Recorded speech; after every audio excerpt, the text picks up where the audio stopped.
I hate talking. That's why I do a podcast. It makes perfect sense. We did, for the people listening at home, we've got some music fans in the audience, and specifically some music fans. I think I was telling you before that we've got like Nardcore fans. Yeah.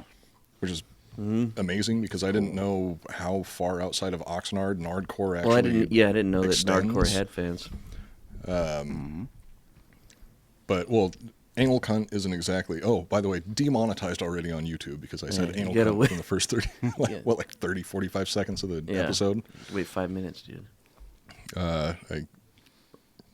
Doesn't matter.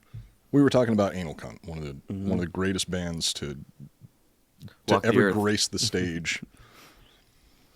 And I think just to get everybody in the mood, we should go through some of the song titles right at the top of the episode. That's a great idea. Yeah, because this is Betty White Part 2, a memorial to the late great actress. So let's talk about some Anal Cunt song titles. Okay. Some of these I probably can't even say. There's for sure a handful that I can't say. Come on, do it. Anal Cunt song titles. My personal favorite Anal Cunt album is I Like It When You Die, but I realized tonight that I've heard like nothing off of their other albums. Everything I heard I loved. Anyone who thinks Anal Cunt is stupid, I could guarantee that Anal Cunt has been around longer than whatever stupid band. They weren't around as long as Betty White, though. They're dead now, right? At least two of them are dead, yeah. Drummer's still alive. Oh. So off of the album, It Just Gets Worse, there's a song called Hitler Was a Sensitive Man. 311 Sucks. Mm-hmm. Wow, they've got a lot of songs that reference Hitler. I went back in time and voted for Hitler. I don't think he was exactly voted in. Chris Barnes is a pussy, which anybody who doesn't know who Chris Barnes is, was he the second singer of Cannibal Corpse? No, he's the original singer. Oh, he was the original one? Yeah, and then George Corpse Grinder Fisher is the second and still current singer. Sick. Ooh, yeah. I saw a really good Cannibal Corpse documentary Definitely on Christmas. can't say that while I was laying title. in bed with COVID. Just say it. And just don't say the one word you can't say. Replace it with another word. Yeah, that sounds close to it. Like gummy bear.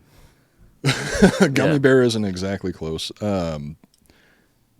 Okay, I'm just going to use gummy bears anywhere. Beating up gummy bears that sell fake crack. Oh, God. I sold your dog to a Chinese restaurant. Van full of retards. Ha ha Holocaust. You're a fucking cunt. That's pretty straightforward. Mm-hmm.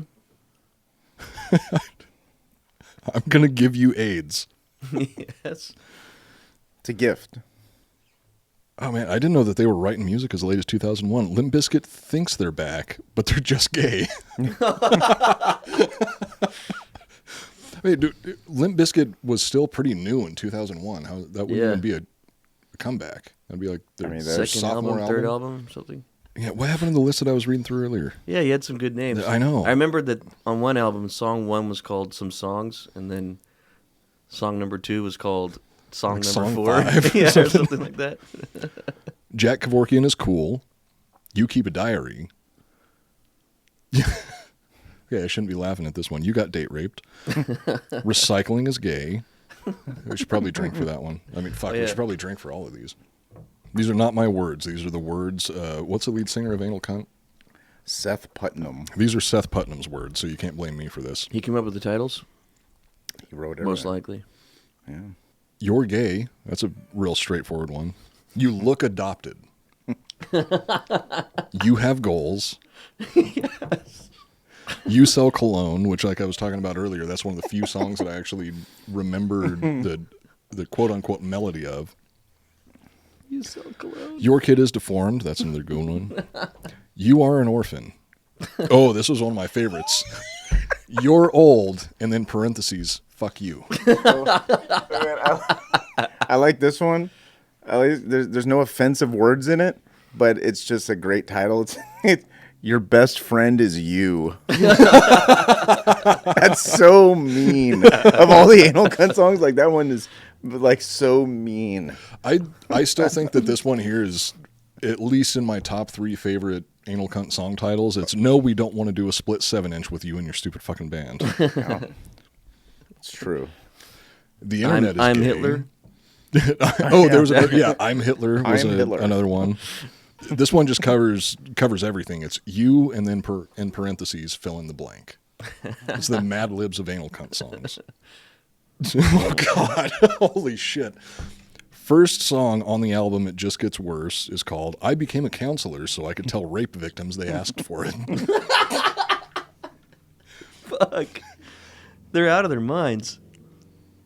Song number 3 off the same album, I Like Drugs and Child Abuse. There's a song called Song Titles Are Fucking Stupid. Here's one, I Convinced You to Beat Your Wife on a Daily Basis. I Pushed Your Wife in Front of the Subway. God damn. Some of these song titles are fucking insane. I Lit Your Baby on Fire. Caring about anything is gay. I Intentionally Ran Over Your Dog. There's a song called I Just Saw the Gayest Guy on Earth. Which is actually an a cappella song. Shit. It's an a cappella song, actually. I Snuck a Retard into a Sperm Bank. That's fucked. This is technically a history podcast, which makes it a learning podcast. I mean, this is we're history. learning This is about- the history of music. true. And this is True, music because they that were- people don't want to acknowledge. They were wanna like the expunge original this. grindcore band, weren't they? Yeah. You were just talking about that. They predated, what was it, Napalm Death by how many years? By at least a year. I think the first album came out in 88, and Napalm Death's first album came out in 89. There's one called You Were Too Ugly to Rape, So I Just Beat the Shit Out of You.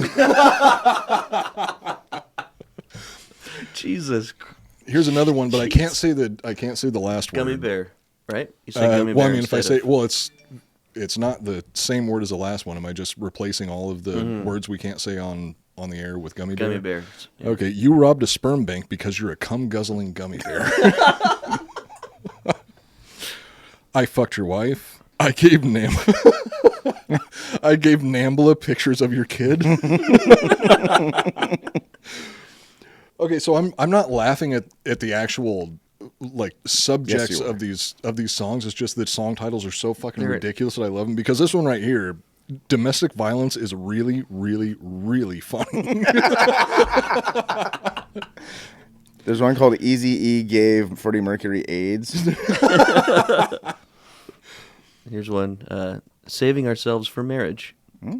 Oh, that's off of their later more heartfelt works. I just like how they called out bands back in the day. Like they would put the band's name in a song title. Oh yeah, It's great. I got an office job with the sole purpose of harassing women. Oh, how about dictators are cool? How about deadbeat dads are cool? Okay, a few more, and then we're actually going to get into the Betty White topic. Okay. Because I'm having too much fun with these. These song titles are fucking insane. They're funny, dude. There's one called You're Pregnant, So I Kicked You in the Stomach. Fuck.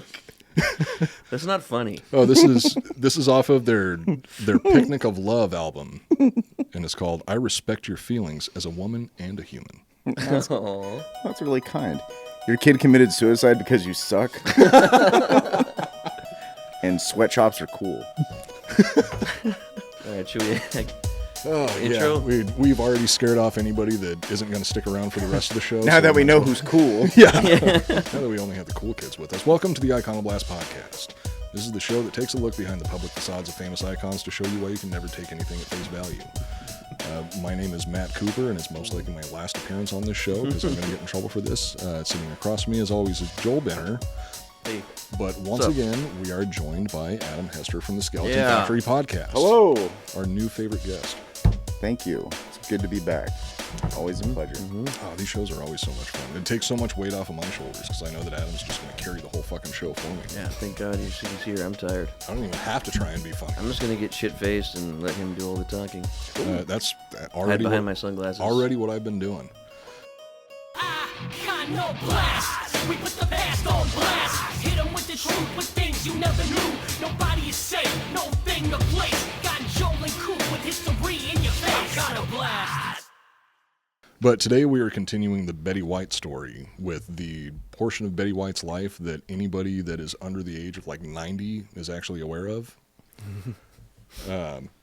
So this is where we're actually going to be talking about the Golden Girls, but it's not until way later in the episode because there is some more interesting stuff that happened beforehand. And holy shit, people really, critics especially, one critic in particular, really just wanted Betty White to be a whore, and he was just ripping into her all the time. She wasn't a whore? Well, not on screen. He wanted her to be a whore on screen. And off screen wanted this? Yeah. I'm gonna read. His name's John Crosby, I believe. Like over extended periods of time, like she would do different movies, and he would always be like this, like Burt Lancaster was tour de force performance, and Betty White could have showed more camel toe. 3 stars. It's actually surprisingly similar to that. Wow, that's odd. So we'll jump into it because we got a handful of pages to do. I had to kind of compress this all into one document because 100 years is a lot of time to cover. God bless her, though. God bless her. Did you find out if she has kids? She does not. What? That's how she died. she just got so backed up. It was rather her or the baby. She did have stepchildren, though. And it's actually, so the But her bloodline's over? The end of the, unfortunately, yes, technically. Wait, did she have a brother that had kids? She was an only child. Oh, shit. Okay. God broke the mold when he made her. Mm-hmm. In 1954, Betty White was splitting her time between hosting The Betty White Show and starring in Life with Elizabeth. Her daily schedule was brutal, but the young starlet had a drive that couldn't be stopped. Brutal. According to an article from the Associated Press in December of 1954, her work routine was as follows. And this is a quote from the AP. And if it comes from the AP, you know it's true. Mm-hmm. This I do believe, though. Betty has a schedule that would make a strong man shudder. She probably made a lot of strong men shudder, if you know what I'm saying. She's usually up by 5:45 a.m. at NBC's TV studios for makeup by 6. She's on the air at 9, has breakfast at 9:30, and 45 minutes later is back rehearsing for the next day's show. On Wednesdays, she rehearses 2 of her shows. I gotta move the Econodon. You can't see it because you're head. You keep going. Oh, shit. Ruben's going to be pissed if he can't see it. You stay there. All right. I'll stay right where I am. On Wednesdays, she rehearses 2 of her shows and then runs through her weekly filmed show. She starts at about 11 a.m. on the shooting of Life with Elizabeth and often doesn't finish until after midnight, and must be up again at 5:45 a.m. on Friday. But she still has managed to leave Saturdays and Sundays free, so she gets the weekends off, which is 5:45 when she cuts loose. That's when she gets up, or that's when she gets to the studio? Wakes up at 5:45 a.m. and she's at the studio by 6. So she's booking it. Jocko Willink gets up way before that.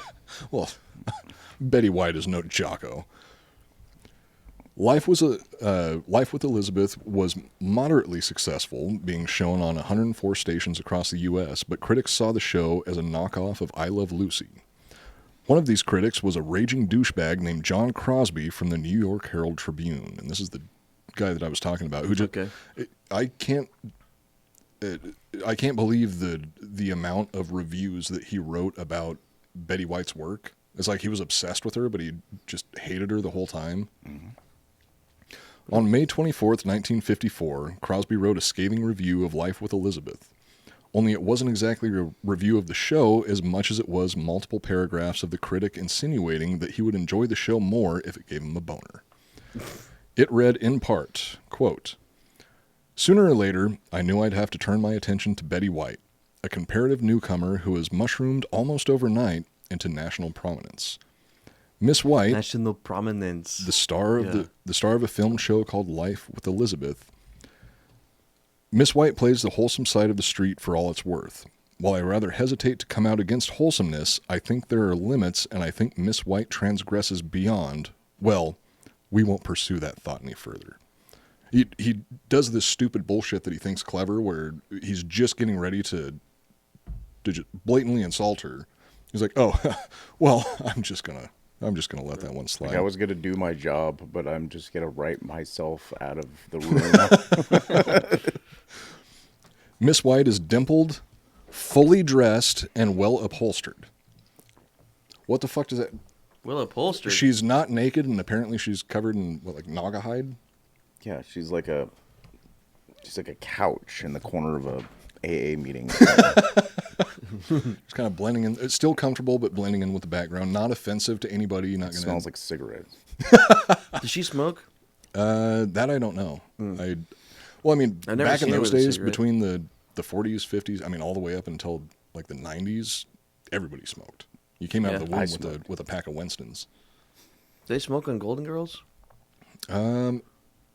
Blanche. I'm sure somebody did. I'm sure there's a post-coital scene where Blanche is smoking a cigarette. That has to exist. She's laying in bed with 3 young Puerto Rican boys smoking a cigarette. And it's like, when are you boys going to leave? She lives with her mother, loves dogs, has a nickname of Bets, and does her own hair, which looks like, well, we won't pursue that thought any further either. And what the fuck is that supposed to mean? Because her hair looked good. Yeah, she looked cute. Yeah. And she looked hot when she was young. Yeah, Betty White was fucking hot. She was a babe. Who's the girl who was Captain Marvel? Brie Larson. Yeah. No, B. Arthur. I'm sorry. I'm sure there's reviewers now that treat Do the same Brie thing. Larson like Betty White was treated.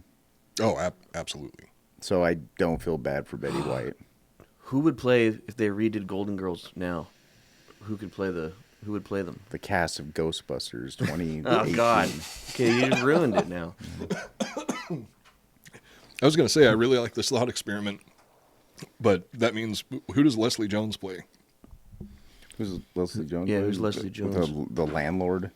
Is she like, well, who's Estelle Getty?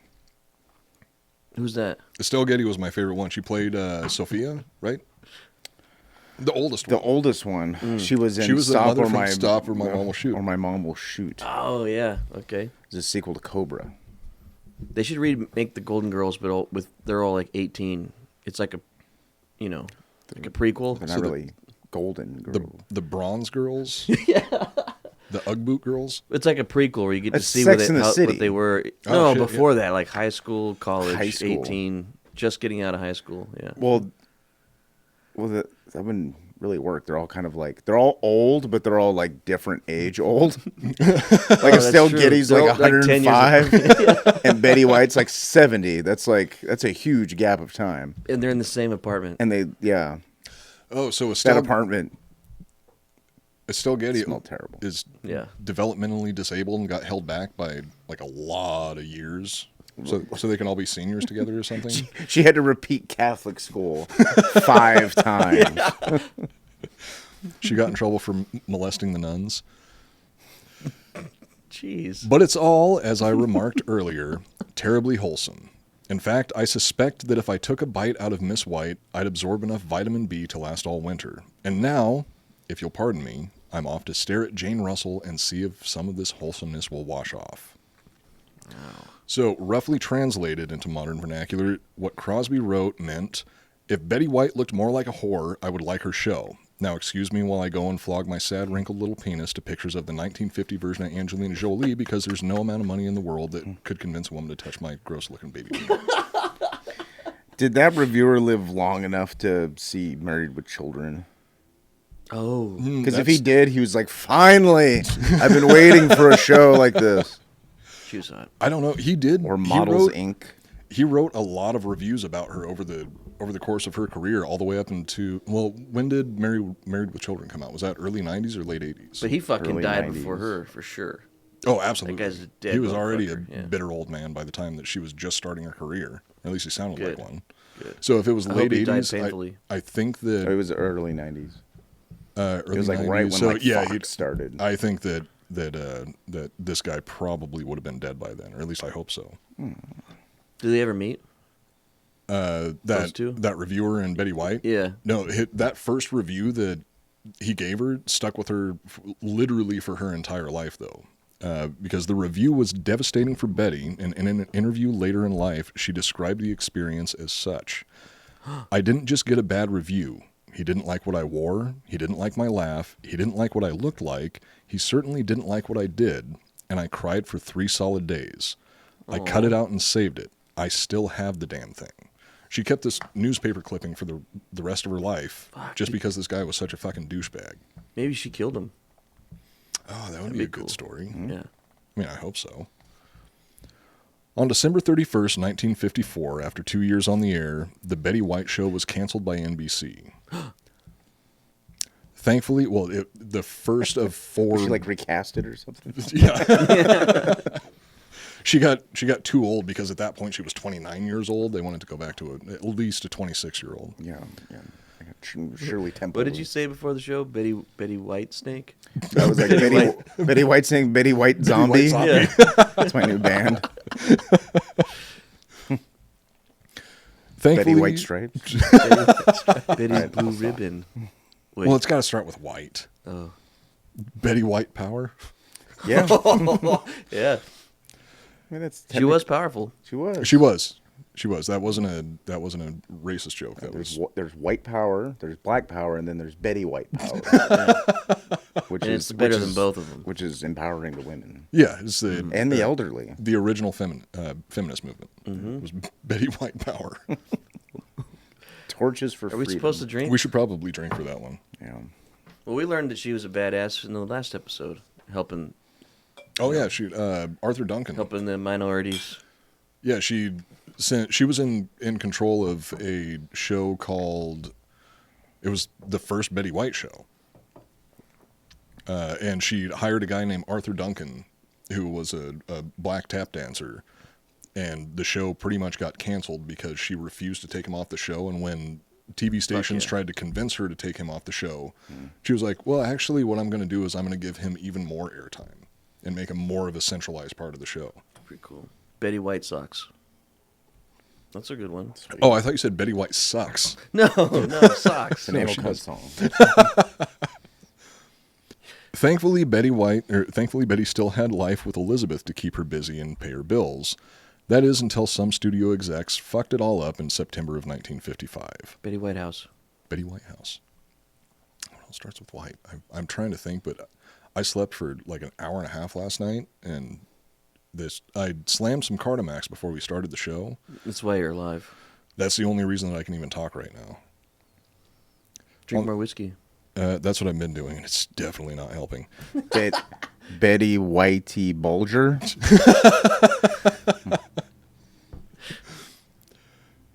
After 65 episodes, Guild Films, the distributor of Life with Elizabeth, decided that producing too many episodes of the show would oversaturate secondary markets and make reruns less profitable in the future.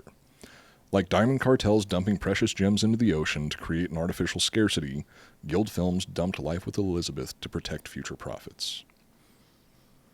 Which is pretty What does that mean? egregious in my opinion. I don't know exactly how they monetize like syndicated reruns, but the way that they were looking at it is they had 65 episodes, and if they continued to record episodes, each episode would be worth less money because it would just Flood the market. It would flood the market with Betty White, and then there'd be no way to make any money off of it because everybody would just be swimming in Betty White. On September 1st, 1955, production on Life with Elizabeth ended. Betty went from having 2 successful shows to being unemployed within a year. Being the unstoppable powerhouse she was, Betty didn't let the cancellation slow her down.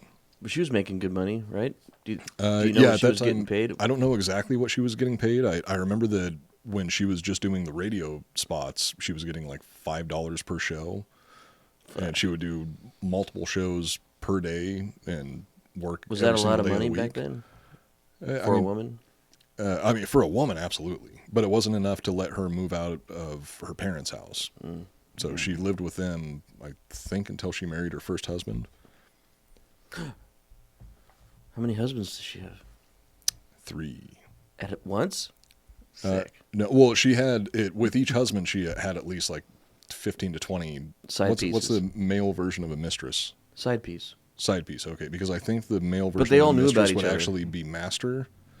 But that Side doesn't sound masters? right. A side master? Side master? She had lots of thigh masters. It's like no. I had something. but It's like gone. it's like Golden Girls, but with cum. Life with Elizabeth was like I Love Lucy, but with cum. Yeah. Ricky's hair is just slicked with cum. He's like, playing a bongo. While not working on getting her next sitcom off the ground, Betty began making appearances on game shows, which she would continue to do for the remainder of her career. Outside of the game shows, Was she an innocent lady? Was she sweet and kind and cool and like how everyone thinks she is? honestly, the way that Or people, how I think she is? the way that people, at least a lot of people that I've heard joke about her, saying like, oh, she's a naughty old lady that's got a bunch of, young boy toys that she keeps around all the time or slept around a lot back in the day. She honestly really did seem like an extremely kind and wholesome person, and that actually made her career that much more difficult because nobody would take her seriously. They were like, oh, you're just way too sweet. So Really? what are we going to do with you? You're not like, I think she's an angel. Well, she is an angel. well, I now, mean, for sure, literally now. But I yeah. think she was an angel when she was alive too. I think she was too. I could not find a single bad thing that anybody had to say about her except B. Arthur.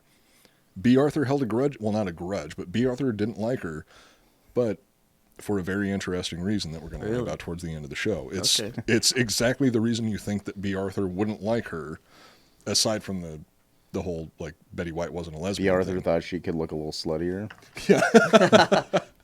B. Arthur was that Crosby guy after he got a sex change. No, respect to B. Arthur. She was a good lady, I think. Okay. Yeah, I don't know. I don't. This whole attributing kindness and goodliness to old people. I don't. Have you met an old person? Oh yeah, I mean They're mean and horrible. Betty White and B. Arthur both dropped the N-bomb countless times. I'm sure they just didn't do it in any situation. I've never heard her drop the N-bomb. Well, yeah, because they didn't have cell phones back then. That had, they didn't have YouTube. If they had YouTube back in the day, I'm sure that She probably casually dropped it during a radio Well, taping while of she The was- Shadow or something. While she was coming. Oh my god! that is a fetish, by the way. What is? Using racial slurs during sex. Oh. At least it is for me, and I didn't know that until very recently. You have a You're doing it for Really? you. It was cool. Not saying it, but being being called I like being called racial cracker. slurs? Mm-hmm. Oh, cracker. Mm-hmm. Okay. Any other words? Gummy bear. Not that not that I can say on the show. Yeah, we should probably drink for that one too. Okay. That actually was something that held her back during her career. Is Being too nice? yeah, people just thought that she was way too sweet. Like nobody believed. So she got spicier as she got older? Like dropping the middle finger and It was flirting with boys? It was flirting with primarily Jimmy Fallon? It was primarily like after she passed the age of 80, where she was got just kind of like, super horny. fuck it, I don't even care anymore, and just let her freak flag Would fly. you sleep with Betty White? 80 plus? 80 plus? Yes, the answer is yes. Moving on. You ask me about a lot of things that I would or wouldn't have sex with, and that You wouldn't do it? No. Gently so. and kindly? No. well, I mean, if I had to do it, I would do it gently and What about like kindly, but- 40-year-old version? 50? Well, yeah, I guess. What's the oldest you'd go before you'd stop banging Betty White? Betty White specifically, or anybody? Betty White Betty White specifically. I would have done it the 60? day she died. Probably 40. Okay. I think I could go up to 60. Okay. At my current age, She was hot in Golden Girls. Was she? They all kind of were. You had to watch like a whole season, but then all of a sudden you were kind of like, I'll do it. You fell in love with the personalities. Yeah. And then because I mean, you're Joel, that you is wanted one to thing. fuck the People, personalities. some people just have a very attractive personality, but Yeah. maybe they don't look insanely hot. You know? She had fake titties. No, she didn't. She got them when she was 85. I'm What? lying. Oh, okay. I was like, wait, how did I not come across that information? How did I not come across that information? She actually about her died fake during titties? their surgery getting them. That's thought how it she, was- that's how she passed. I thought it was during a fucking motorcycle race. Yes. Was that what it was? I wouldn't be surprised. Well, we'll find out towards the end She of the was episode. fighting but- Jake Paul.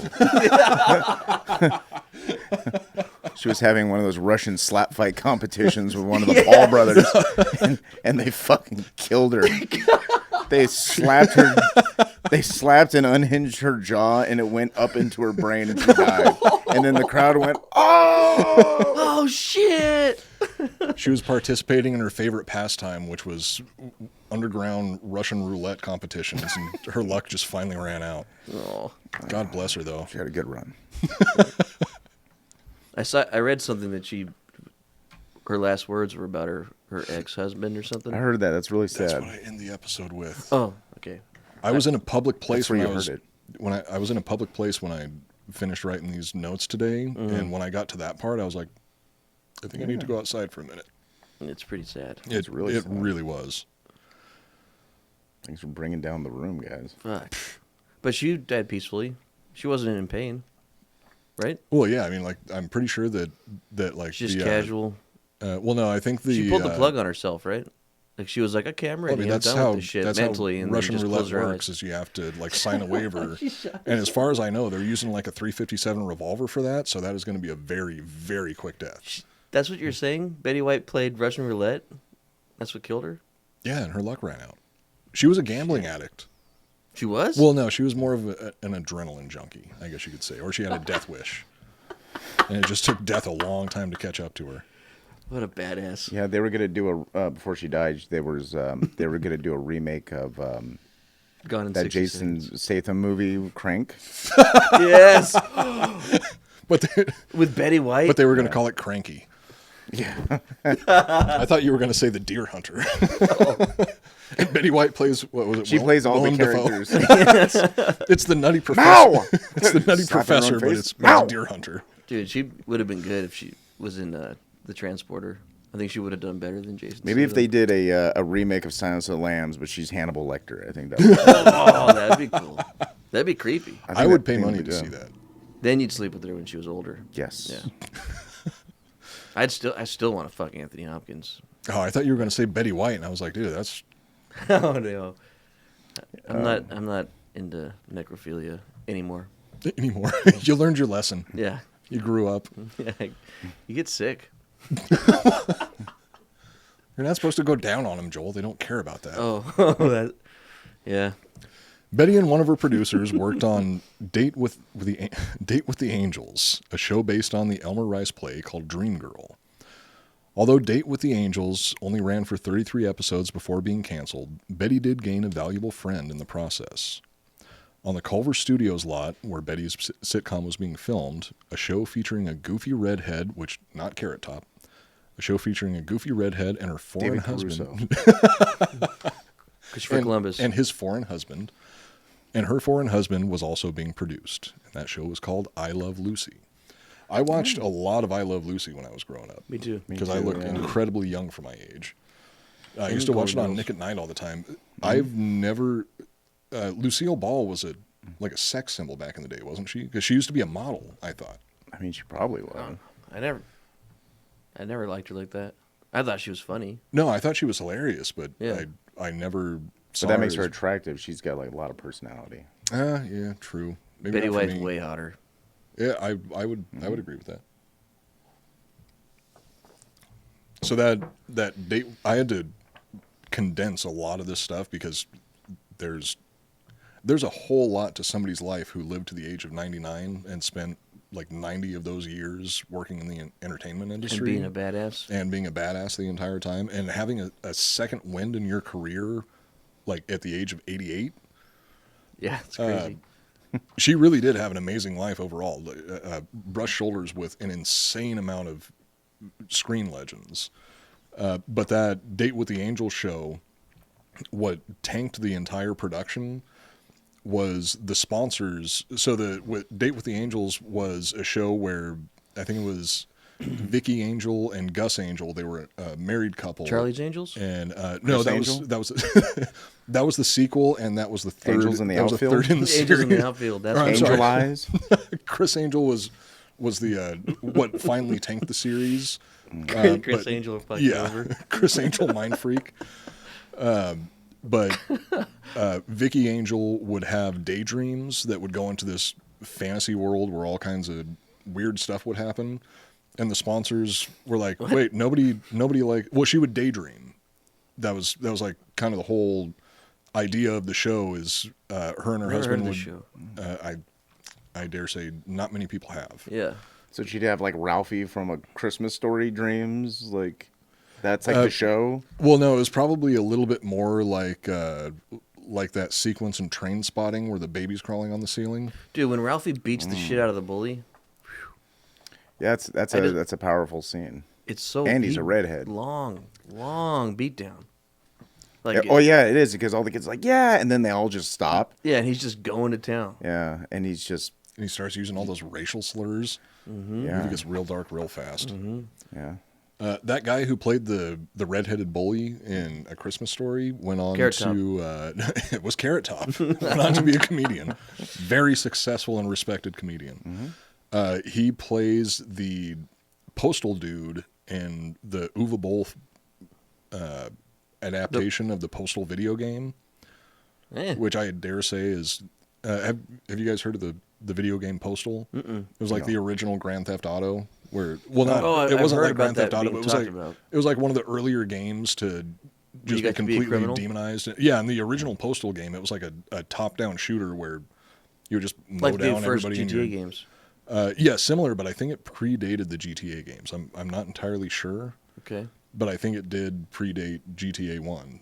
But Uwe Boll is a German director who you have to be familiar with Uwe Boll. It's spelled UWE. Yeah, he W-E. beats up his critics. His critics, yeah, literally boxing had matches a against boxing them. match with critics. It's pretty cool. Pretty cool. Ernest Hemingway also did that. What? And But he would like Andy Kaufman. travel across the country to go like beat up, but not like formally fight, like just beat up. You would critics just of his books. track him down and beat the shit out of him. Yeah. Ernest Hemingway is for sure going to be a future episode on the show because that guy has one of the most interesting lives I have just ever heard of. How about you do an episode about the Ernest movies? Wait, about Jim Varney? Yes, this is a Jim Varney episode. The life and times of Jim Varney. is he I dead? loved the. He is oh dead. yeah, was it lung cancer? Right. I don't remember. I It's think probably the- something wacky. I think that Banana That's what pill. I picture. he had a Something wacky case of electrocuted. lung cancer. Well, he smoked like Wacky case of lung he cancer. smoked like 7 packs of cigarettes a day. He was almost up to John Wayne levels of smoking. Dude, that's what we call the cigarettes. episode. A wacky A case wacky of lung case cancer. of lung cancer. Yeah, Good work. maybe not. I don't want to. If he did die of lung cancer, I don't want to belittle it. I mean, I'm sure that at some point I'm going to end up dying of lung cancer too. So, I mean, does that make it okay for me to make fun of it? I don't think it does. Yeah. Maybe once I get lung cancer, it'll be okay. Yeah. You can make fun of your own race, and that's okay. And if you have cancer and someone else does, then you can do the same. Oh, so I can make fun of herpes. Mm-hmm. Sweet. Yeah. I thought you said it was crabs that you got on the ship. We talked about this before. What you can get more than one, Joel. Crab? Well, Or there's herp? always more than one crab, but yeah, you can get more than one STD at a time. They're not In one, like, exclusive. in one sitting? Fuck, that would suck. If you're with the right woman, you I definitely never really can. thought about that, but that's terrifying. Oh, having more than one at once? And imagine if you're drunk and you don't remember. You go to your just- doctor and he's like, You wake up. "You have mono." And you're like, "Fuck," and AIDS. Oh, bro. And crabs. Okay, that's not so bad. And psoriasis. You're like, I don't care about psoriasis. And super Diabetes. AIDS. You're pre-diabetic. What are you smoking? It smells like a roasted marshmallow. It's just a really cheap vaporizer that I brought from 7-Eleven. Look at him. It looks like a remote control for like an overhead projector or something. It also acts as a I've been remote trying to control find for him a- something that's cool. It's I hard to find. I looked around. I tried to find something that looks like an old school pipe Yeah, that's a they don't vaporizer, exist. and there are some, but every single place that I found that I could order one from was like a really shady website Yeah. that was I going was trying to take. find It you was one going for to take like Christmas and I 60 couldn't find days to deliver it. They're- I thought I'd buy you. It's a like Christmas. using weird Pizzagate code and like you can buy this pipe for $15,000. Wink. And they're all sold out of the basement of Galaxy Pizza. Yeah. What famous movies was she in? Who? Betty White? Yeah. She didn't do very many movies. I think she didn't do. Well, she had like cameos. She was in. a bunch of shit, She was right? in White Men Can't Jump. Betty Whiteman can't. Yeah. A lot of people mistake the character for Woody Harrelson, but that was actually Betty White. So, although Date with the Angels only ran for 33 episodes before being canceled, Betty did gain a valuable friend, which was Lucille Ball from I Love Lucy. Betty and Lucille Ball quickly became friends due to their shared struggles in the male-dominated television industry. The two legendary actresses shared their struggles and victories for the next 30 years, relying on one another for support through divorce, sickness, and the deaths of loved ones.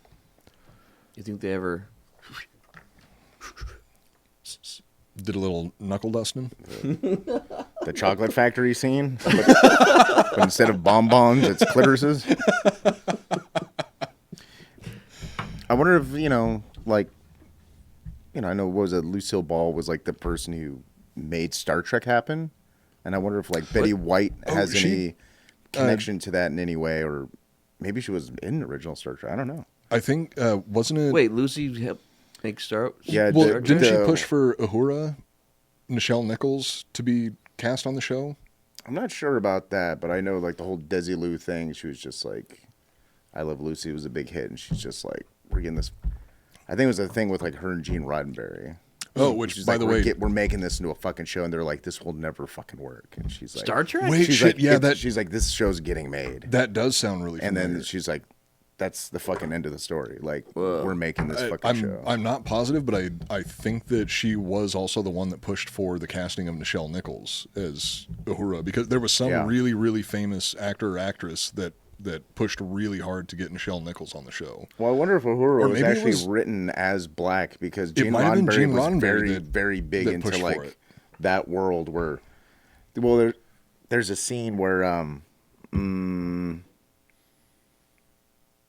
like, was it in? Yeah, I think it was in the original Star Trek where someone comes on board and is like, sees Uhura and is like, I've never seen like a black person before, and she's just like, I've never seen someone like you before, and she's like, she didn't understand what he meant. She's like, oh yeah, there's people who look like me, like where I'm from. Is like the whole thing was sort of like, oh, like no one on the ship sees color, and no one on the ship necessarily cool. sees That is- women unless you're Captain Kirk and you're trying to fuck. Oh yeah, and then you don't care what the color is, Yeah, it didn't matter. Green, blue, as long as it's wet and warm.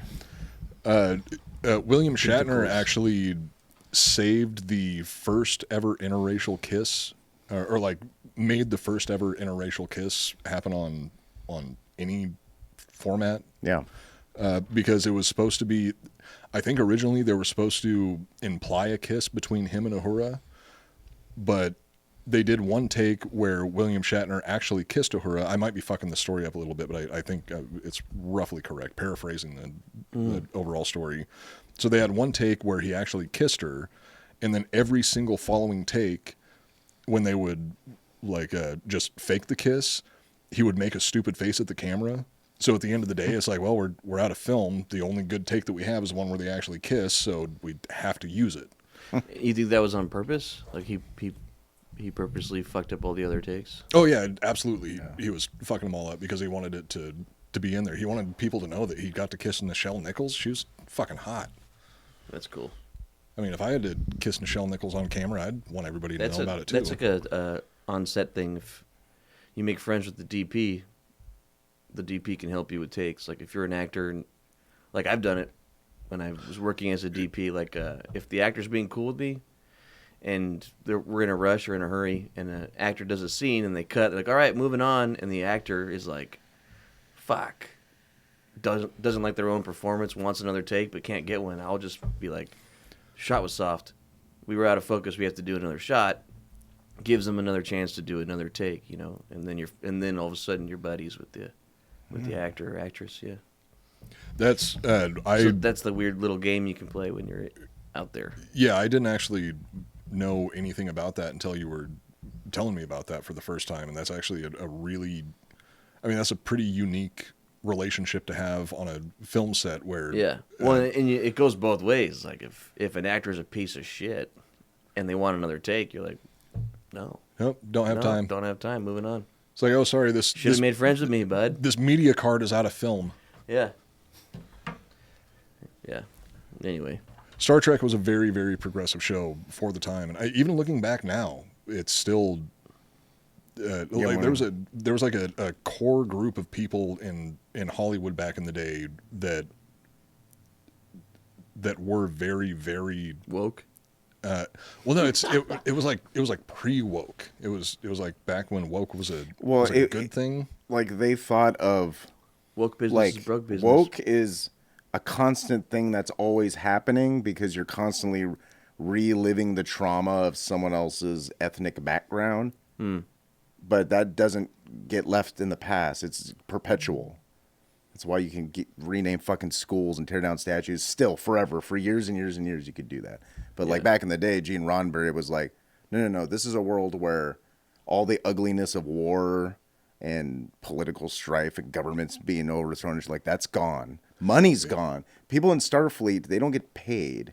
Like it's their duty. They instilled the sense of duty. Any of this? And people, so when you go money to doesn't Starfleet, exist in the Star Trek universe, and that's why it's so fucking interesting because you have people like Spock, or you go to like Next Generation, you have like Klingons. Like people are willing to almost forget about their upbringing and how they were raised and whatever and what they inherently are because they see this thing that has this purpose and they can be part of that purpose.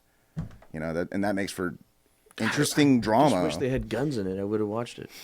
well, they got phasers. It's close enough. phasers. Well, then watch the So fucking dorky, dude. watch the J.J. Abrams version, and that one. Yeah, watch the new I one. hated that one, too. Watch the new one where it's just nothing but people shooting at each other. Yeah. It sucked. Well, it's like the Ben Affleck Batman, where Batman has spent so much time just swearing off guns, and then they create the Ben Affleck version of Batman, and he's got fucking Gatling guns on the Batmobile, and Bullshit. yeah, I mean, maybe it's an interesting reimagining. Because Batman never killed anyone, right? That was the whole thing. That was he did, even in the old school comics where he was absolutely against not killing anybody.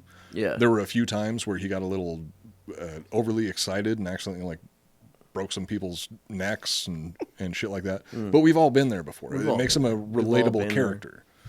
Betty White probably snapped a couple necks too. Oh, that was all on purpose. Yeah.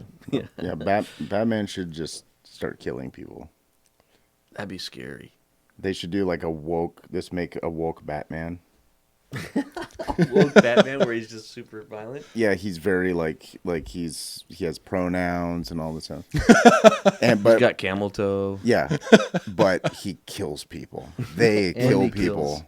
Yeah. You refer to me as Bat Self. Wait, Coop, you should do the ad read.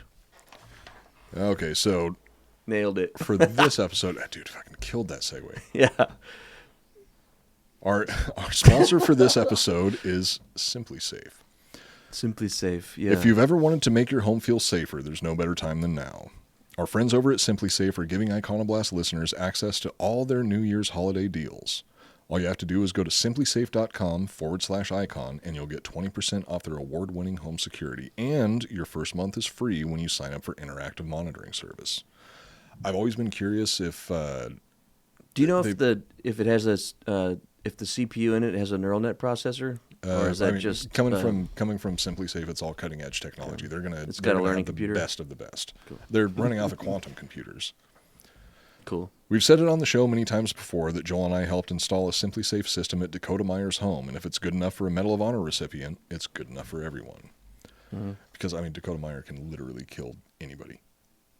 He could if he wanted to. If he thinks that Simply Safe is enough to keep his family safe, it's enough to keep... Because, who else's family actually matters as much as his? No one else's. Exactly. Yeah. Mm-hmm. Simply Safe has everything you need to make your home safe, both indoors and outdoors. Cameras, comprehensive sensors, and around-the-clock monitoring by trained professionals ensure that help is on the way the instant that you need it. You can easily customize a system for your home online in minutes and even get free custom recommendations. That actually reminded me of a real quick story that back probably maybe 8 or 9 years ago now. My mom was home alone. Well, not alone. She had some people over. You went to Paris during Christmas and you forgot her? Yeah. She was at home by herself, and she had like 2 cleaners over that were helping her clean the house.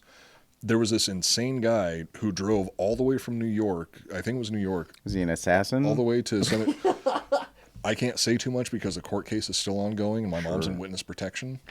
But he drove from New York all the way to California with an engagement ring in his pocket, saying, like, his story later was that he was going to California to propose to this girl that he met online. And he's a notable comic book artist. I don't remember his name, but he was a working comic book artist that he's got his own Wikipedia entry, all of this shit. Spawn guy? No, not Todd McFarlane. They had a brief but bitter love affair, but it did end somewhat amicably. But this guy drove cross country, drove into the community that my parents were living in at the time. My stepdad's at work. My mom's home alone with these 2 ladies that are helping her clean the house. This The guy Wet Bandits. No, only one of them, the Wet Bandit, breaks in through the front door, and one of the ladies that was helping my mom clean the house walks up, and she's like, "There's some guy standing inside the front door." My mom walks out. There's just this crazy guy standing there, and he's like, "What are you doing in my house?" My mom was trying to be nice. She was like, "I don't know what you're talking about. This is my house." She's like, "Get out of my house."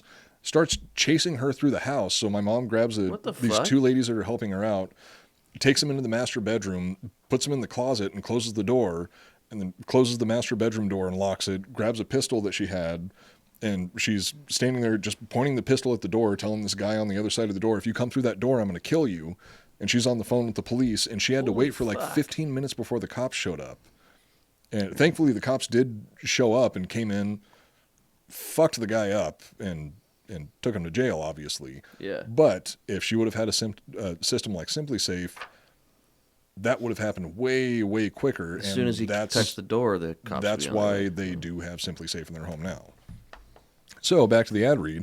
You can easily customize a system for your home online in minutes and even get free custom recommendations. And it will keep insane comic book artists from New York from breaking into your home. There are no long-term contracts or commitments, so it's an easy and convenient way to start feeling a bit more peace of mind in the new year. It's no wonder Simply Safe was named Best Home Security System of 2021 by U.S. News & World Report. They're the best in the business. Hurry and take 20% off your Simply Safe system, and your first month is free when you sign up for interactive monitoring service. Just visit simplysafe.com/icon. Again, that's simplysafe.com/icon for 20% off of your entire system. And you can get 20% off of the chainsaw upgrade where it comes out of the ground in the front yard or whatever. I'm pretty sure that's included. That might have been the deal that they had at the end of last year. So I don't know if that one's still running, but if you just... It's a pretty good deal, though. Just give them a call, tell them Iconoblast sent you, and they'll hook you up with whatever you need. Get the chainsaw or the chain gun or the chainmail suit that you can wear. Oh, that like the old...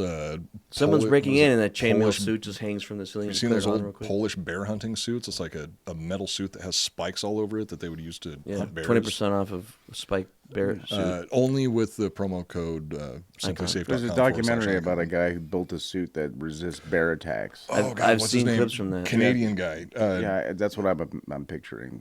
Yeah, that was the original guy that invented the Simply Safe system. Yeah. So they keep the bear suit, the original bear suit, like behind glass at the warehouse. Well, if you subscribe for the top tier service, they just mail it to you. But I keep wanting to say his name was Ron Popeil, But since but that was it's so protective, they don't even wrap it up. They just put a fucking stamp on the suit, yeah, the suit just shows up. throw it into a mailbox. it walks to you. It's like the Iron Man suit. That's cool. That's pretty cool. How much does that one cost? You still get 20% off for that too? 20% off of everything if you use yeah. the promo code ICON. Hell yeah. Betty White would still be alive if she had a Simply Safe system. Oh my god. Do you think She she'd would've like the laughed. Batman joke? She would have laughed at it. I feel like She would have probably laughed and would've- then like shook her head no. Like, I mean, she'd she be like, probably it's- would have. She'd probably like the joke because she has a sense of humor. Yes. Yeah. But she No, I mean would honestly, also when call it, you naughty after. when it comes to that type of shit, I feel like that's one of the valuable things about comedy is if you get in a group of people, one of the best ways to bond is to just rag on each other and fuck around, and you're showing like, hey, like Betty White's a good example of that. Like her character in Golden Girls was like, what if we had an airhead character, but she's old as fuck? Like that's interesting. yeah. Yeah. You know what I mean? It's not like Kelly Bundy where it's like she's young and hot, and an airhead. It's like, okay, there's a lot of those. But like, imagine she's 80. You're just like, okay, I'm into I like it. where this is going. But she's not dumb. She has like an innocence to her naiveness, and it's the way endearing. the way her character was actually described to her, which I have something that I thought was really interesting later in the show once we start talking about the Golden Girls. Interesting thing about her character was it was described to her by the director as being terminally naive. And the way that he got her to understand the role is he said she is the type of person who, when she hears somebody say, "I'm so hungry I'm going to eat a horse," or "I'm so hungry I could eat a horse," she would threaten to call the ASPCA. Yeah. Like just terminally Why would naive. you do that? Like so sweet and naive that takes everything literally but is absolutely innocent. That's cute. And the exact opposite I of love her. the character that she played in the Mary Tyler Moore Show, which was like her previous major role before the Golden Girls. What about Murder, She Wrote? You guys a fan of Murder, She Wrote? Angela Lansbury? Yeah, that was Angela Lansbury, not Betty White. No, I know. I'm just saying, though. Yeah. What would you rather watch? Murder, She Wrote? Murder, She Wrote. Oh, I thought you were going to say like or Golden Girls. what's your ultimate threesome? And I would say Angela Lansbury and Betty White. Nice. I'd watch. I would like to watch you do that and jerk off. while you do that. That is the ultimate foursome. Well, no, I wouldn't be involved. Yeah, that's being involved if you're watching and It's like a cuck video. Like, yeah, you like this, Joel? He's got her bent over her typewriter. Should do some deep fakes. We can make a deep fake threesome happen where it's you and those two. And Angela Lansbury? We can make that happen. We could. how. We'll discuss it after the show because I'm going to need to take notes. Deep fakes are easy now, man. So I could be Betty White right now. If you wanted to be, yeah. That'd be Maybe you are. So for the YouTube audience, you're just going to be superimposing Betty White's face over. Well, my over versions Adam's of face. deep fakes are not very deep. It'll just be like a photo A very floating on top of your face. Not even like a cutout photo. It's just going to be a square frame. Yeah, of Betty and then because of the fucking whale penis joke, it's just going to be whale penises floating around. So Adam is Betty White and I'm a whale penis, obviously. Drinking Bros History Channel on YouTube. If you want to see it. If you want to see all of us with whale penises as faces. Betty and Lucille Ball were so close that their mothers even became close friends. Betty, who was twice divorced when they met, helped Lucy through her first divorce from Desi Arnaz, who played Ricky on I Love Lucy, who also, Desi Arnaz, massive piece of shit. Really? Big piece of shit. Have you guys watched that show where it's like one day on the set? That just I came Love out? Lucy? Yeah. No. Wait, It's like... Okay, well, no. I haven't seen it either, it's like so a, it's not well, really it's what we're a, talking about. But Are you talking about the one that's a feature film that's about? yeah, it just came Lucille out. It's Ball? on Amazon Prime or something, and it's like a 2 hours, right? But it's one full day of what it was like on the set. Oh, I didn't know that's how it Is was it like a shot. It's not a Yeah, it's documentary. like Javier Bardem plays. Oh, okay, yeah, I know the one that you're Lucille talking Ball? about. Lucille Ball and Plays Ed? Who's it that plays Lucy? It's like fucking someone who's too old. Like Michelle Pfeiffer or something. I Who's was still hot, just, but like I was just looking Laura at the cast Dern, earlier maybe? today. I don't know. Who can get away with playing Lucille Ball? Cloris Leachman. Is Cloris Leachman still alive? I don't know. She's got to be, right? I'm just going to say she is. Yeah, I would assume. That's a safe She's bet. a big fan of the show also. I only brought it up because I was wondering if they show that he's an asshole. Cloris, if you're still alive, give us a call. We want to know that you're still going strong. She was in, what was it, Young Frankenstein? Didn't she play? Terry Garr. Oh, was it the one who played? Was it Terry Garr was Frau- in Mr. Mom. Was Michael Keaton's wife in Mr. Mom. Oh, okay, so I'm. Wait, the one who played Frau Blucher? Is that the vampire That hunting wasn't movie Cloris with Leachman? Hugh Jackman? No, that is Van Helsing. Oh, Very close though. Same thing. That I could have swore that Cloris Leachman was. I honestly don't know. But what was a? She might be. Oh no, she was like the. Like, is there anything else I can get you, doctor? Some tea, water, milk? He's like, no, thank you, nothing. And then she goes to leave. She's like, extra pillow, candle. I think that is nothing. Thank you. I could have swore that was Cloris Leachman, but it's been so long since be. I've seen it that I don't remember exactly. I don't remember either. I know Terry Garr was in it. Wait, and which one is Terry Garr? Was that the one with what knockers? Oh, why? Yeah. Thank you, doctor. Have a roll in the Lindsay Hay. Yeah, that's her. Was she the same one that played? Who was it in Blazing Saddles? The burlesque dancer. Is that the same actress? I don't know. Everyone in that movie is like their faces are a blur to me. Yeah, you could tell me anyone was in that movie. I'm gonna be like, all right, I believe. I don't remember the names of the actors in that movie outside of Gene Wilder and Mel Brooks. Chevy Chase, Mark Wahlberg. Yeah, Mark Wahlberg was in Blazing Saddles. Arnold Braunschweiger was in the. Tom Holland was in it. Yeah, he's directed by baby. Roman Polanski. Roman Polanski's But there was- Blazing Saddles. So I used to have a really, really, really old laptop that was incapable of doing anything aside from word processing, and it could play movies, but What? the hard drive was so Wow. small that you could only store like one movie on there. So the single movie that I had on there was Blazing Saddles, and I used to like to watch. What year something was this? This was like maybe 2008, 2009. Okay. God, what a piece of shit. Oh no! This Fucking speak and spell. no, it was. This laptop was purchased in like 1997. Oh my It was god. a '90s laptop. It could and barely you could put a movie it on could it. barely run the original Dark Forces game, which is like an old. I don't know that game. The nerds in the audience will know. It's like a knockoff of the Build Engine, which was created by id Software, which is what they built Doom with, and that's why I want to do a video game podcast also. What's at the some movie point. called? Blazing Or game? Saddles. Oh, the game Dark Forces. Is it? It would look like Heretic. Well, no, it was the very first Star Wars first-person shooter, and it was one of the Doom clones back when they would call every single first-person shooter a Doom clone. Like they didn't even have the term first-person shooter; it was just Doom clone. But anyway, I had this shitty old laptop that I could only fit one movie on, and the one movie that I downloaded off of Napster was Holy Blazing shit. Saddles. So for a period of about, I'd say, at least 3 months. Lars Ulrich was looking for you. Lars Ulrich him and had his a lawyers? vendetta against me, and I was terrified for my life. But the way that I got to sleep every night and comforted myself from being murdered by a fucking Lars okay, Ulrich. I was gonna call him a shitty drummer, but God, he's a good fucking drummer. He's ugly as fuck though. Ugly drummer? I don't know. Was it the what was it are you the talking some kind about? of monster documentary where they're like making an album? There's like some scene where he's just kind of like fucking with his drums, and the like engineers like sitting behind the soundproof glass and just watch him just diddle, and then he's eventually like, "Hey, you know what? We could spend some of this millions of dollars, get you some fucking drum lessons."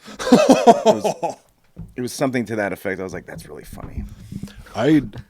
I've got an issue with Lars Ulrich outside of the fact that he started all that Napster bullshit where there's multi-millionaires. You would love the scene in that movie where his paintings that he does. There's like an auction, and he made like $2-3 million at this fucking auction for his paintings that you would probably Lars. hate. I'm sure I would. What the fuck would he paint? This is weird abstract. They're gobbledygook. beautiful, Coop. Is it like They're beautiful. It's like Jackson Pollock paintings, but with even less talent. Yeah. Because I fucking hate Jackson Pollock, by the way. Well, it makes me so angry when I look at a Jackson Pollock painting. Why? I get unnaturally angry from it because That means they're working. I do. If that was his intention, then okay. Because I don't even see him. Like I appreciate outsider art that's created just for the sake of the artist. I actually really like that shit. Like Wesley Willis is a good example of a musician that creates outsider art, where he was creating music just for the sake of himself. He was also autistic, so He was touched. He was touched. Yeah. Still very, very. That's what the Talented. pubic hairs on the toilet seat are to me. That I leave on the toilet seat after I take a shit.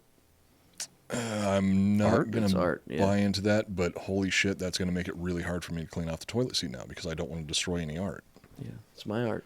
But outsider art I can appreciate, which is stuff that really nobody else outside of the artist is going to understand or possibly even care about. It's just something that was created for the sake of the artist, like I was saying. They need something to do. Jackson Pollock was not an outsider artist, in my opinion. In my opinion, he was just a fucking overblown narcissist that did something. Did you ever see the Pollock movie? That's the one with, was it Ed? Ed Harris. Yeah, Ed Harris. I didn't see it, but I haven't seen it. I've seen clips from I've it. never seen the trailer of it, and Ed looks so fucking Ed Harris. old, I was like, oh, the guy from The Abyss is in this. Oh, that looks interesting. But Joel, who is Ed Harris to you? What movie is he The from? Rock. I think it's interesting that you said The Abyss and Joel said The Rock. That Ed Harris is somebody different to everyone. yeah, He's a good actor. Well, also Apollo 13. Oh yeah, I'm not sure who. Ed by your Harris would 8th be. birthday, he was running Black Ops into Saigon. That's right. But I didn't watch The Abyss till this year. I loved it. Yeah, He was awesome in it. I saw really it when I good, was man. really, really young, and for a long time I mistook it, or like I confused it with the movie Leviathan with Peter Weller. I like Leviathan. Wow. a lot. I love that movie. It's basically The Abyss. Alien underwater, also. Yeah. Like, it's aliens, but But it's they're not underwater. aliens. Well, in Leviathan, oh no, in Leviathan it's like some weird It's parasite or something. Basically an alien. Yeah, but But in they The get Abyss, it. they're not aliens. I mean, you could just say they're monsters too. Aliens, monsters, whatever the fuck. Well, doesn't an alien imply it's from another planet? Yes. It implies it has intelligence. It doesn't have to come from another planet. It could just like materialize, like into That'd be like existence. an What? interdimensional being. I think. Well, Like alien by- critters or something. But critters are real. yeah, are critters were aliens. aliens. They came from another planet. Did they come on a ship or they just like? I think they like- kind They of came on an asteroid. they fell from space, sort of like the not the bugs in the original Starship Troopers books. I think that Wait, Starship Troopers? Oh, I thought you were talking about critters. no, we were talking about critters also, but we're Critters also were on, debating like, the they were, like- definition of alien. Oh, okay. I can't remember what movie it was that they just sort of like a portal opened and they just sort of appeared. I can't remember what movie that is. Well, if it was an actual portal, then it would still be, that's a form of transportation, so they still would be They'd be coming from another somewhere planet. else. So yeah, but they're not they in a would be vehicle that's aliens. moving them. They're literally like going to a moment in time. Tomato, But there's tomato. no transportation. They just are there. Well, the It's almost like transportation time would be a travel. portal, right? Or time travel. Well, Yeah. are you time traveling from like Stargate. somewhere outside? But with comms. There's a lot of cum in Stargate actually. I just watched I that watch it, movie there recently, is. too, again. It's pretty cool. You just jerk off and come into the past. Dude, you could nut into the Stargate and they would just land on another planet. Oh my God. That would be pretty cool. Thousands and thousands of light years away. Yeah. I would like to see Neil deGrasse Tyson run That's that. it. I think that's basically what you're describing Prometheus. Yeah. They found like the black like alien Yeah. cum in And a, it in a seems vase. like he comes too when he like drinks it. It seems like he was. Why did he? Did they ever explain why he kills himself and comes into the I don't river? know if Do he they? comes at the. Well, it's one of those It's things like where it's all coming. implied. Yeah. So I think that what was being implied was that was Starting like, humans. like starting a new species, but You know what no one ever brings up? Jussie Smollett is an alien covenant. what? And he has a shower scene with a girl. He has a sex scene in a shower with a girl. Wait, what? Yeah, no one. Jussie Smollett or Juicy Smollett is in Juicy. Alien Covenant? Yeah, he's. Yeah. Which one's Covenant? That's the one with the white alien. That's one with Danny McBride. It's the best of the Alien franchise. It's the one after Prometheus. yeah, I'm pretty much the Yeah, Prometheus. it goes sequel. Alien Covenant. fucking Alien Resurrection. Resurrection. Hey, Resurrection was pretty good. I and then the loved Alien toys, Resurrection. and then Alien One's down here. The toys, and then the Alien 3 Super Nintendo game, the Alien 3 Sega Genesis game, then Alien 3, and then Aliens and the original Alien. which Aliens obviously is not even worst on the of list. franchise. It's like, it's like an honorable mention. Did you see Alien Resurrection in the theater? I did. Yes. I have Do a you very remember the strange dicks story about seeing on the clone at the end? The clone alien baby The thing? in Alien Resurrection. Resurrection, yeah. Okay, I've heard about the dicks. It was. I don't remember. I've It's like a been in a Berenstein world where Bears like thing. I think I made it up. But you have heard of it because I told you about this. I remember you telling me about in it. the theater. The fucking thing had 4 dicks, Oh, you know what? do not You know what I'm remember actually that at thinking all. about? I'm thinking about and it gets sucked out of the little tiny hole. I think it's Edward Penis Hands. What? 10-inch Ninja Turtles. Penis Hands. That's pretty funny. That's a real no, porno, it was by the way. Look it up Highlander. I online. think. I think it's Highlander. You see fucking, Christopher Lambert's cock. You see his balls. What? That's cool. How did I miss that? In Terminator 2, you see the T-1000's balls, but only on VHS. I thought you saw Arnold's balls. No, you see Arnold's whole package in the first one. But in the second one, when the T-1000 first comes in and takes the cop's body shape or whatever, he like turns a little and you can see a ball sack for a second. But now in the new one, when we went and saw it in the theater for my birthday, Yeah. I was waiting to see that ball. I wanted to see it in 4K, and they they digitally removed it.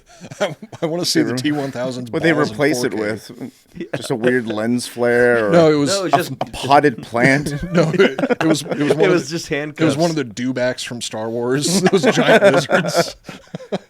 Yeah, it's genius. Yeah, you can see his balls. It's the piranha see from his sack, Piranha. Little James Cameron Easter eggs. That's cool. Yeah, in Resurrection, he had 4 dicks. I swear it, or it, whatever it was, that It? thing. Okay, They so, got sucked You, out the you window. literally just said a bunch of movie titles. You said it, the thing. There's no dicks in the thing. Is there not in the thing? There's no women in the thing. There are dicks, but you don't Oh, see shit, them. there's They're not. implied dicks.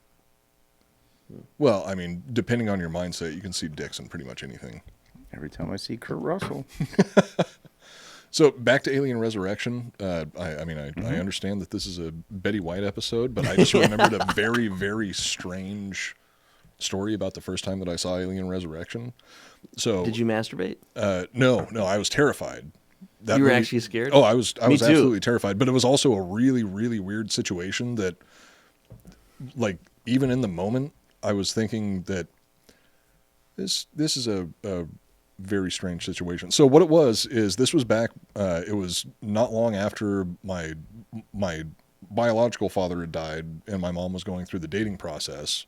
Dating process, And yeah. she- Mommy's out there dating. She went on a getting date little with bit this of this and guy that. whose daughter was about the same age as me and happened to be like a young model or something like that. I mean, from what I recall, she was very, very pretty girl, same age as me.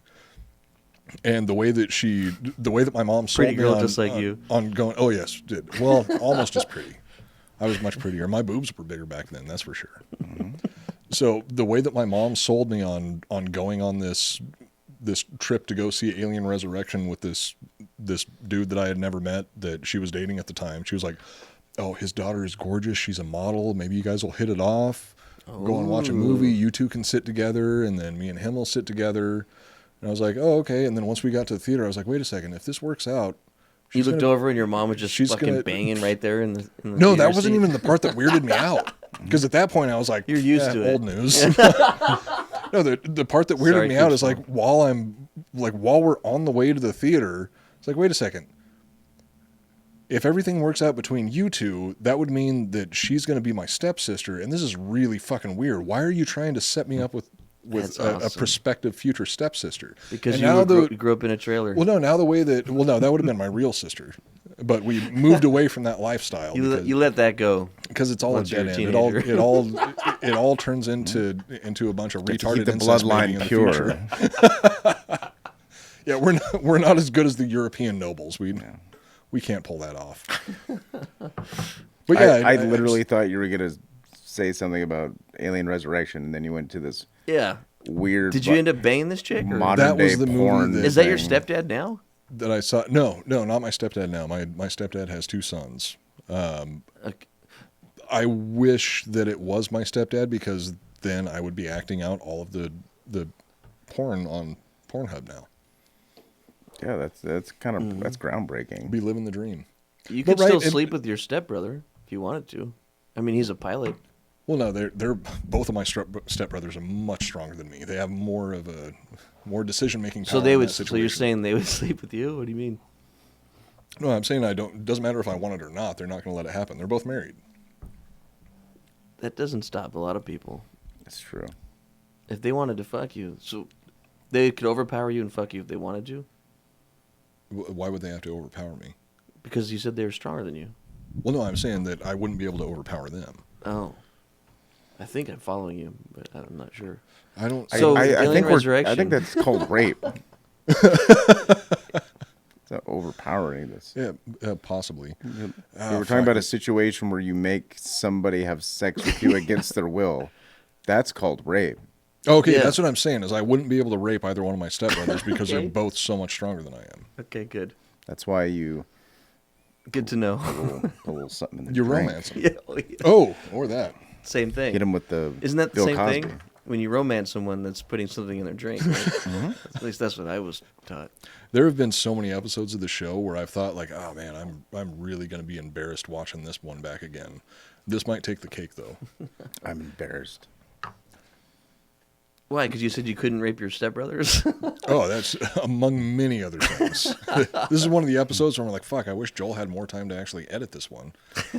So Betty White was a hell of a lady. We were talking about Betty White's relationship with Lucille Ball. Unless anybody else wants to talk about step siblings fucking.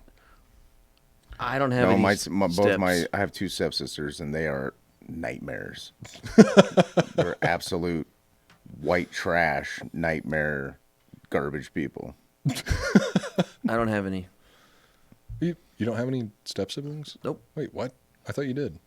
Well, they're not yours anymore if they divorce, right? Correct.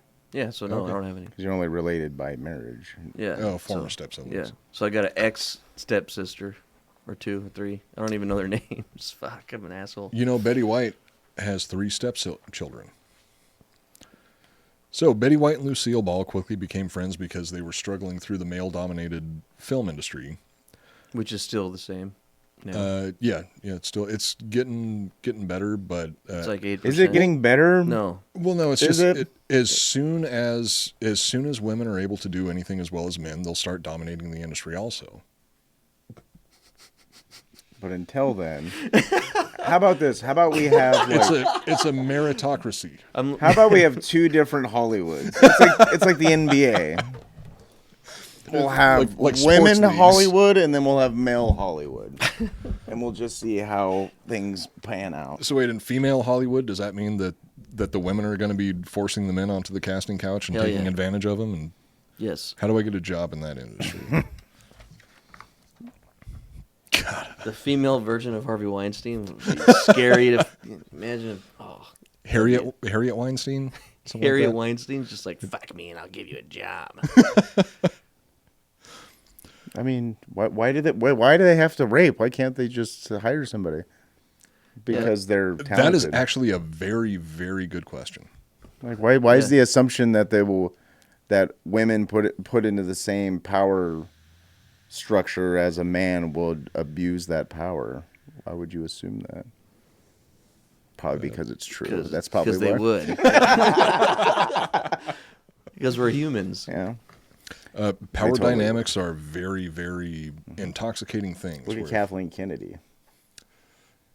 Oh, wait, she directed. She was like super producer for the longest time, and then she took over for Disney. She specifically took over that's right. Star Wars, and look where the fuck we're at now. completely tanked it. It's Thank all you, New thank you, Matrix. Rise of the her Skywalker. fault. All of it to Hey, this day. Yeah, I Well, liked We talked about it Red before. One that or whatever it's called, Rogue One. Rogue One. Yeah, Rogue One was pretty solid. But we talked about it before that. And Solo.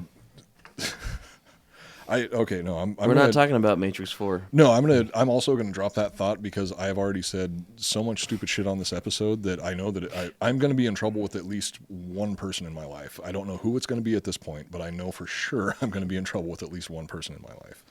Somebody I know closely, somebody from my family, a friend. I'm pissed off at you because you don't care that the fucking alien from Alien Resurrections It has did 4 not dicks. have 4 dicks. If you can find me a picture of it, then I would appreciate that. I was hoping you were going to bring up the scene where they have to escape through the flooded kitchen and they're all swimming through it and Ron Perlman's swimming and he looks back and is like, holy shit. He turns around and there's fucking aliens swimming towards him and he turns around and like fires a grenade launcher at them. Oh, it's so cool. And the first alien dodges it and it hits the second one. And it goes, That freaked me out as a kid. I was just like, ugh, now the water's all that scene filled was- with fucking alien acid. I wasn't even thinking about that. The part of the movie that freaked me the fuck The out was the acid on the weird. dude's face. No, it was the weird baby alien. Yeah, that's why I'm The, talking about the weird floor humanoid dicks all the alien. time. That thing scared the shit out of me. I mean, I thought that was kind of cool. as Like a I, kid. I Dude, that whole underwater sequence is fucking insane. That creepy. How they shot that. Underwater Did you see the shit behind the creeps me scenes for out. that? ooh, God, yeah. Like anything underwater where like someone's in like could die underwater. I'm just like, No, thank you. I don't like that. What's the best underwater death, in your opinion, in movies? Kurt Russell Poseidon Yes, adventure. that's what I was gonna say. I just feel like we were like stepbrothers just now. White. Did we John just become Stamos. best friends?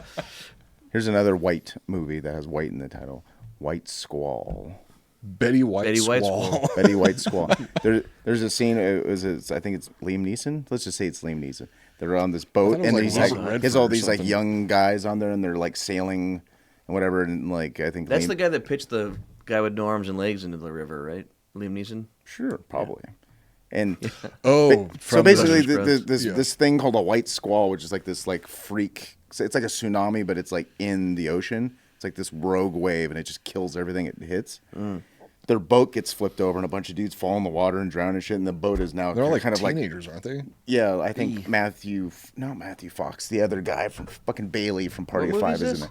White Squall, and the boat goes sideways, and there's all these like kind of like port windows. Right, these little round windows and shit, and like Liam Neeson's on the side of it, and the fucking boat is like taking on water, and his wife is in this room, but now the room is kind of like this, right, and he's looking down at her, and he cannot get to where she is, and she's like in the room, and it's filling with water. She's like, "Fuck, fucking save me!" And he's just like, he can't get to her. He's like, "Fuck!" He's just watching his wife drown and die. I'm just like, that blows. Holy shit, that's horrifying. Yeah, it's terrible. There was some war movie where that happened on a submarine, where they're like looking through a porthole and they're just watching all these submariners that got Pearl Harbor. stuck in there. Like was it 571 or something? I think it might have been. Yeah, that was God, that was that's- it, right? that's a U-571 was the fucking one nightmare. that started taking on water or something like that, and they had to start like pressurizing and closing doors because it was like That's the Titanic. that's Titanic. Yeah. Yeah, and then at the Who very was in end that of movie? it, that was Liam Neeson. John Leguizamo and, John Leguizamo.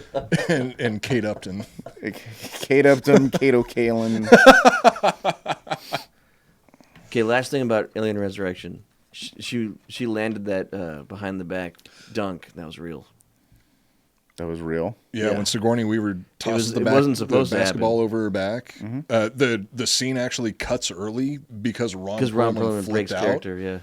and you can actually see his facial expression change, where he's like, "What the fuck?" And Yeah. it And you cuts- can see it in the behind the scenes like doc that's with the movie. If you had it on VHS. Sigourney back in the Weaver day. is a goddamn gem, Yeah.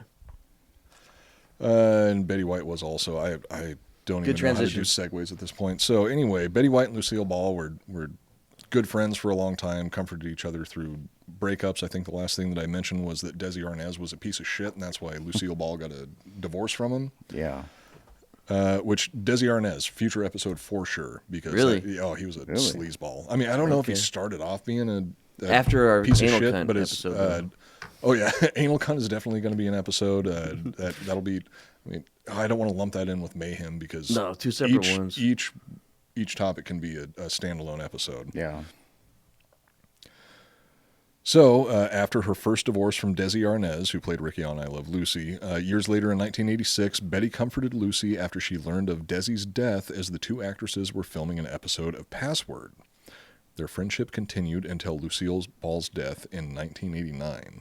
And that's a really fucked up time to find out that your ex-husband, who you thought you didn't give a shit about anymore, died. Is like while you're in the middle of recording a very, very popular game show that you have to Yeah. be funny on.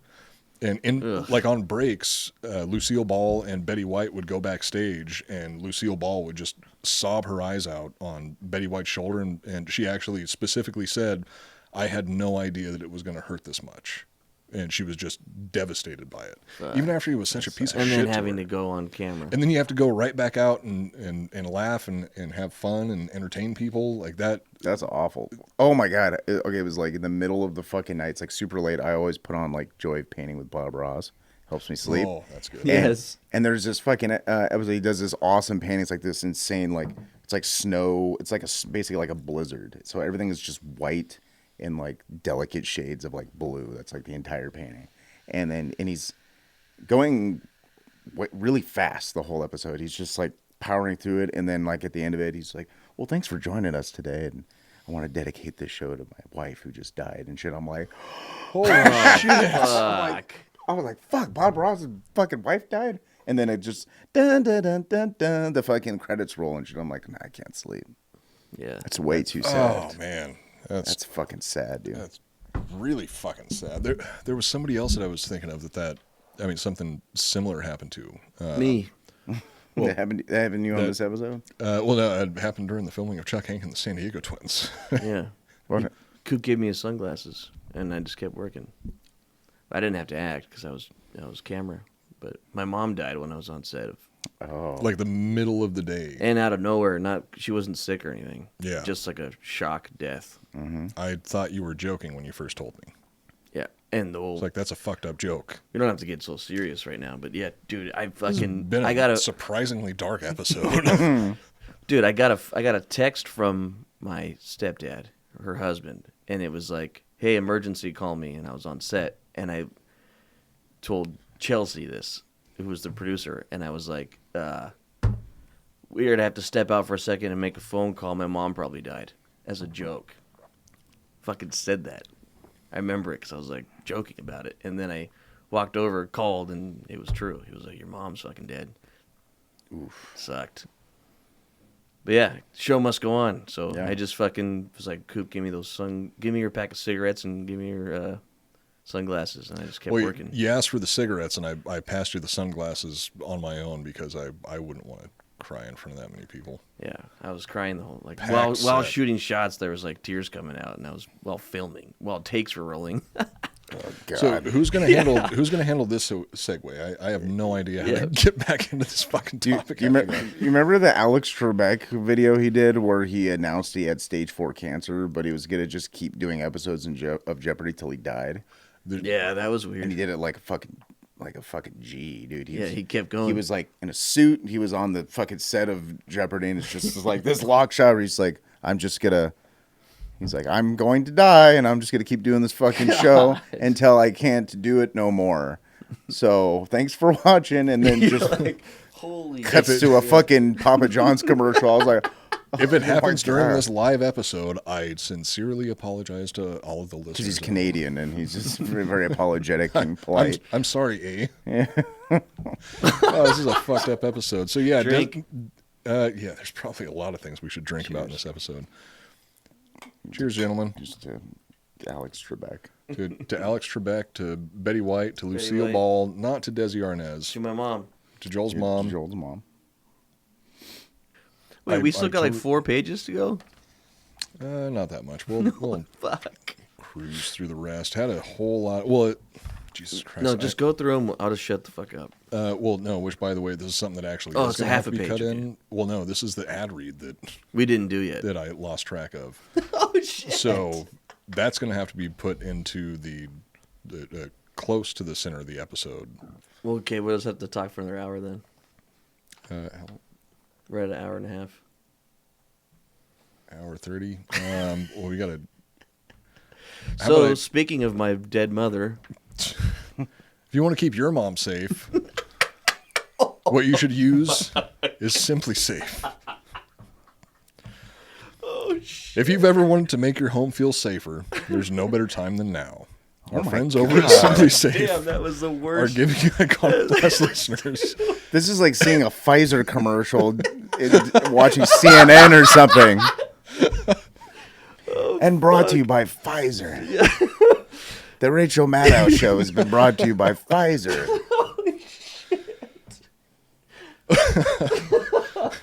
Our friends over at Simply Safe are giving Iconoblast listeners access to all of their New Year's holiday deals. All you have to do is go to simplysafe.com/icon and you'll get 20% off their award-winning home security. My mom is going to visit you in your fucking sleep tonight for sure with that transition. Some of the things I said on this episode made me feel like I'm probably going to hell, and I'm pretty sure that I am. But, you know, something that will keep me safe from going to hell is Simply Safe, because not even the devil can get through the Simply Safe protection. True. It can even stop the T1000.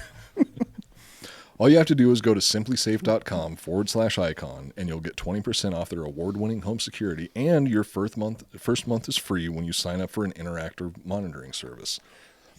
I threw myself off so bad with that. So, full disclosure, I can see why this is the only sponsor for this episode. Probably the last Simply Safe ad read that we have. Mm-hmm. We've said it on the show many times before that Joel and I helped install a Simply Safe system at Dakota Meyer's home, and if it's good enough for a Medal of Honor recipient, it's good enough for everyone. True story. Yep. True. And while we were there, I've always wanted to try Jocko Fuel, because I've been a big fan of Jocko Willink for a long time. What's Jocko Fuel? Jocko Fuel is Jocko's personal energy drink, and there's a flavor specifically for Dakota Meyer. And Dakota's Garage. It's called crayon flavor. It's called crayons and puzzle pieces. Very chunky for an energy drink. That's cool. Wait, we're promoting another. We're sponsoring another sponsor. Not all heroes eat crayons, I guess. But at least one of them does. At least one does. That's all that matters. Simply Safe has. Okay, I actually don't know if this is something that. Let's just finish the episode and let's redo the sponsor, and I can just cut it in somewhere in the middle. I don't want to lose because it has to be in 30 minutes. Yeah, I don't want to lose the last sponsor that we have on the show for this year. Yeah, especially in January. Yeah, it's a bad time to lose the final sponsor. Yeah. Simply Safe has everything you need to make your home safe, both indoors and outdoors. Cameras, comprehensive sensors, and around-the-clock monitoring by trained professionals ensure that help is on the way the instant you need it. You can easily customize a system for your home online in minutes and even get free custom recommendations. There are no long-term contracts or commitments, so it's an easy and convenient way to start feeling a bit more peace of mind in the new year. It's no wonder Simply Safe was named the best home security system of 2021 by U.S. News and World Report. They're the best in the business. Yeah. You can use it to protect your dead mother. Oh, we are for sure. Judgment Day is inevitable. Yeah. We're getting an email about this episode. So hurry and take 20% off your Simply Safe system, and your first month is free when you sign up for the interactive monitoring service. Visit simplysafe.com/icon. Again, that's simplysafe.com/icon for 20% off your entire system. Simply Safe. I am so sorry. That wasn't a tagline. That was me talking directly to the sponsor. It's the Drinkin' Bros Network. I feel like we're supposed to do shit like this, but yeah, I still feel bad about it. So, speaking of dead people, Betty White. Again, I don't even know where the fuck I left off. She was consoling Lucy. Oh, right? okay, yeah. So years later in 1986, Betty comforted Lucy after she learned of Desi's death as the two actresses were filming an episode of Password. In the 1960s and 1970s, Betty continued to appear on game shows as well as talk shows such as The Tonight Show, first with Jack Parr and later with Johnny Carson. It was during this time that NBC approached her to host their flagship morning show called Today. I thought this was kind of interesting because there's a bit of a butterfly effect that brought another very prominent woman into the spotlight because of one of Betty White's decisions. Sick. Although she was offered a hefty paycheck, she felt no interest in hosting a breakfast television show. After Betty White turned down the job, NBC decided to give the gig to one of their newest hosts, a young girl named Barbara Walters. Oh. Had Betty White not turned down the host position, Barbara Walters' career would have been vastly different. In 1973, Betty made several appearances on the 4th season of The Mary Tyler Moore Show as a character named Sue Ann Nivens. The role earned Betty her 2nd and 3rd Emmy Awards. During the 70s, she also made appearances on The Carol Burnett Show and starred in a number of made-for-TV movies and miniseries. It was in the 1980s that she landed the most legendary role of her entire career, Rose Nyland on The Golden Girls. And this is where I'd say almost everybody listening to this podcast actually knows Betty White from. I can't help but think that if Barbara Walters didn't get that gig, Betty White would be on The View. Oh shit, that would have been awesome. That would have been awesome. I might have actually watched The View if that were no, I probably still. I heard Whoopi Goldberg got COVID. Oh, good. God bless her. Isn't that awful? Sad. Drink. Ted Danson Just must 'cause be I feel like drinking. devastated. Sister Act was dope, dude. Sister Act was good. I mean, she was good in Ghost also. And then she got old and out of touch. But she was married to... Marlon Brando? No. Oh. Ted Danson, right? Was she actually married to Ted Danson? I'm pretty sure she Danzig? was. She was married to Danzig. She was married to Ted Danzig, Glenn Danzig's lesser-known brother. Yeah. You idiots. Yeah. He's like Ted Kennedy. Except he didn't murder a girl. Okay, so Ted Kennedy didn't technically murder a girl. He just left her to drown in a crashed car while he went home and slept Yeah, it's like off White Squall. a drunk. Yeah. But with... White Squall. Okay, now that's actually really fitting. It was like White Squall, except with cum. Because I think she was a prostitute. Betty was originally meant to play the role of Blanche Devereaux, the sex-positive grandma I'd like to fuck, and Rue Blanche McClanahan Devereaux. was cast as Rose Nyland. Before the show began filming, director Jay Sandrich suggested the two actresses switch role due to Blanche's character on the Mary Tyler Moore Show being too similar. Sandwich? Sandwich. Yeah, Sandwich. Sandwich. Descendant of the Earl of Sandwich. Okie dokie. So the character that Betty White played on the Mary Tyler Moore Show was, I think she was like a cooking show host who was really, really sweet on camera, and then as soon as the cameras turned off, she just turned into this like nasty old lady. Mm-hmm. So that was too similar to the Blanche character because the Blanche character was, She's a little bit kind of like floozy. she was a little fast and loose. I mean, God bless her. I'd do the same thing if I were in her position. The Golden Girls were an instant hit, earning Betty yet another Emmy Award. Another Emmy Award. Golden Girls were That an must instant be a hit. thing. Yeah, an Emmy Award. It's like a Razzie. Her sweet, overly happy, and somewhat naive character was a hit with the audience, but not with her normally grumpy co-star, B. Arthur. As Betty later said, quote, "She found me a pain in the neck sometimes. It was my positive attitude, and that made B mad sometimes. Sometimes if I was happy, she'd be furious." B. Arthur was just pissed off that Betty White was so positive all the time. Yeah. She's like, how can you be so happy, piece of shit? Despite their rocky relationship, Betty and B. Arthur shared a mutual respect, fuzzy bumped, and shared a mutual respect for one another. B would often insist on waiting to break for lunch until all of her co-stars had finished their scenes so they could all leave together.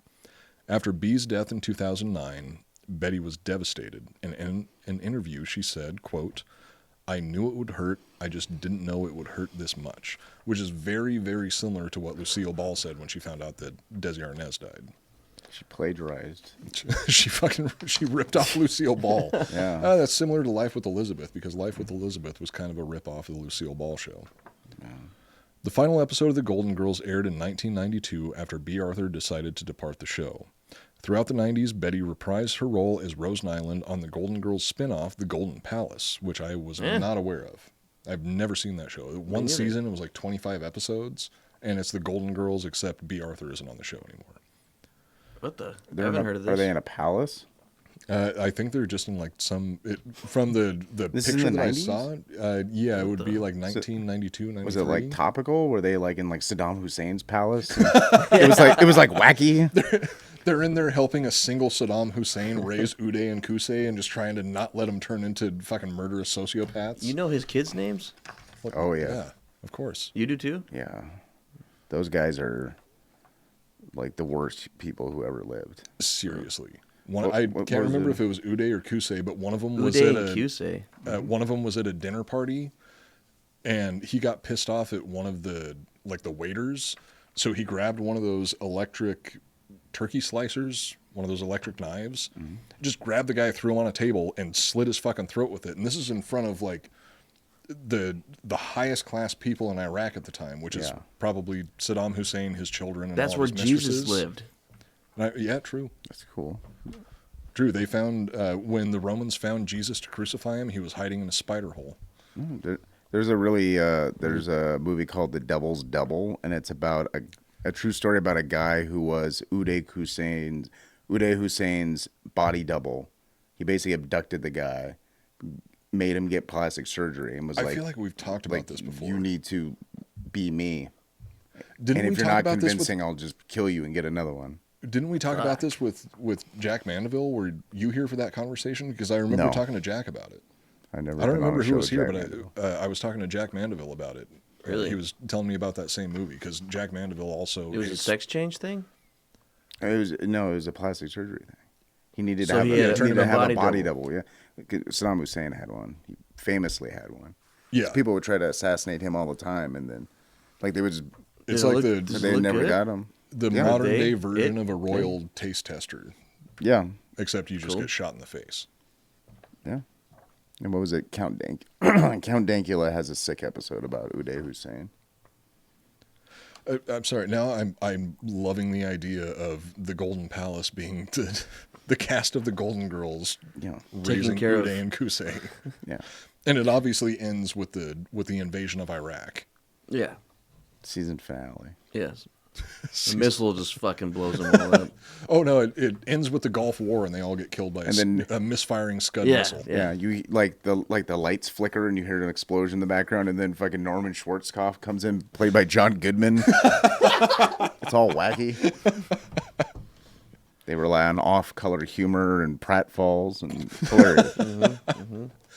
The Golden Palace was a continuation of the Golden Girls without B. Arthur, but it only lasted for one season. Betty also made appearances as Rose Nyland on Empty Nest and Nurses, both of which were set in Miami. I remember watching Empty Nest. I don't remember watching Nurses, but Empty Nest was a pretty funny show from what I recall. Empty Nest. Nest. Throughout the 90s, she went on to guest star on a number of television shows such as Suddenly Susan and The Practice. In 2006, she took one of her first full-time roles since The Golden Palace as Anne Douglas on The Bold and the Beautiful, which we were talking about The Bold and the Beautiful earlier tonight because we were listening to the song Baby Come Back by Player, and Ron Moss used to be my parents' next-door neighbor, and he was the bass player in Player. Strange guy, but strikingly handsome. He was also in a movie called Hawaii... 5-0. No, not Hawaii Five-0. That was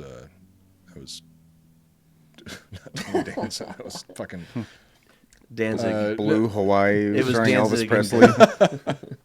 It was Glenn Danzig. In March of 2010, at the age of 88, Betty became the oldest person to host Saturday Night Live. Tom Selleck, that's who I was thinking of. Tom Selleck, that was Hawaii Quigley Five-0. Down Under. Quigley Down Under. Good movie. Betty became the oldest person to host Saturday Night Live after a Facebook campaign supported by 500,000 people petitioned for her to host the show. Betty continued her acting career with a role on the sitcom Hot in Cleveland, which ran for 128 episodes before being canceled in 2015. Betty's last major role was in 2019 in Toy Story 4, where she voiced a toy tiger named Bitey White. In 2021, it was announced that a documentary-style movie about her called Betty White, A Celebration would be released on her 100th birthday on January 17th, 2022. Whoa. Sadly, on December 31st, 2021, Betty passed away of natural causes in her sleep at her home in the Brentwood neighborhood of Los Angeles. At the time of her death, Betty had earned 5 Primetime Emmys, a Daytime Emmy, a Grammy Award, and 2 Screen Actors Guild Awards. That's like those are the only ones that I included because they were the most notable. And beat the shit out of Jake Paul. And she fucked up Jake Paul. Only person to ever beat Jake Paul in a fight. Yeah. Because they don't drug test in those. She was supposed to take a fall. Betty was on the juice. Just fucked him up. No, they were gonna. She was supposed to take a hit and lose the fight, but she was like, "Fuck that." It was the inspiration for Pulp Fiction, where she was supposed to take a fall, but she ended up just accidentally killing him. Oh. Yeah. Or they fake it like in Snake Eyes with Nicolas Cage. Like she Holy shit, swings and then it just doesn't hit him and he just goes down. Mm-hmm. I have not seen that movie in so goddamn long. That's the one with Snake Jennifer Eyes. Lopez, right? No. J-Lo. I think you're No, thinking of it's, Angel Eyes. Isn't Yeah, that that's what- with the what's his Brian name? De Palma did Snake Eyes like I'm sure I could have swore Jennifer it's Lopez like Gary was in Snake Sinise Eyes. is in it. He's like the bad guy in it. Spoilers. He's I've the bad only guy. seen- J-Lo is like in Captain Ron or something. No, that's Goldie Hawn. Goldie Hawn. Yeah. That's a common mistake, though. They look almost exactly the same. Betty White was also given the 2009 Screen Actors Guild Life Achievement Award, the Charlie Chaplin Award for Excellence in Comedy, and the Charlie 2015 Chaplin, yeah. Daytime Emmy Lifetime Achievement Award. Although she had been married 3 times, Betty never had any children of her own. She was stepmother to the children of her third husband, Alan Luden, who died of stomach cancer in 1981. Mm-hmm. After Alan Luden's death, Betty never remarried, and when asked by Larry King why she chose to remain single, Betty said, quote, "Once you've had the best, who needs the rest?"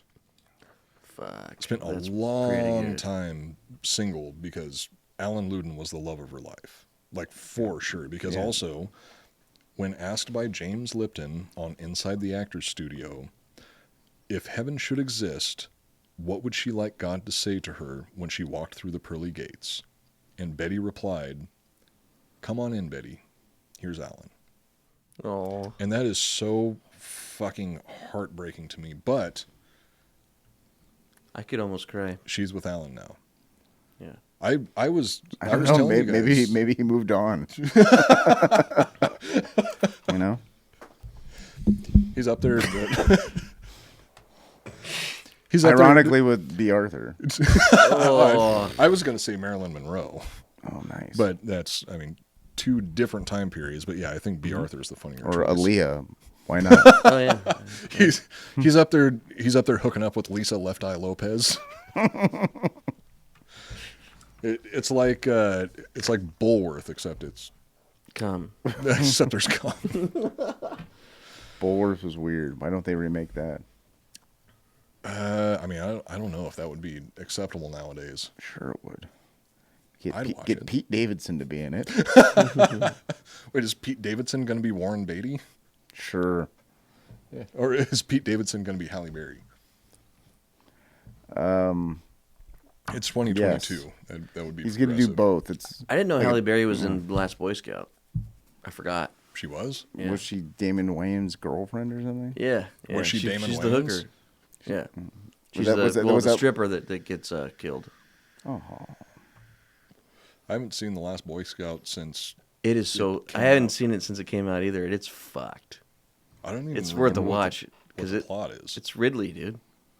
Ridley Scott directed it, and it's fucking crazy. It's violent as fuck, and just it's sort of ridiculous, really. yeah. Like Damon the Wayans shit is like that happens. he was like an ex-pro football player with like a coke problem, Yeah.